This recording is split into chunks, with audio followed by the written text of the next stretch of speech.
என்ன பண்ணணும்? தீட்டு சாப்பாடு சாப்பிடக்கூடாது.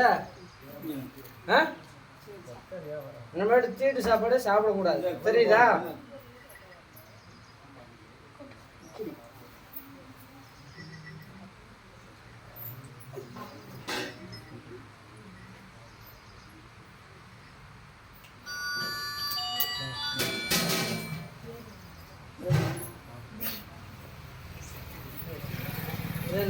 நேரத்தில் வந்து ஒரு இது பரிகாரம் பண்ணி கழிச்சு விட்டதை தாண்டிடுச்சு இந்த குழந்தை. அதனால் அந்த தொந்தரவு இருக்குது, அதை நான் சரி பண்ணிடுறேன். சரி பண்ணிட்டா என்ன பண்ணுறா? வேண்டாம், எனக்கு 11 ரூபாய்க்கு சூடு வாங்கி பார்த்துறியா?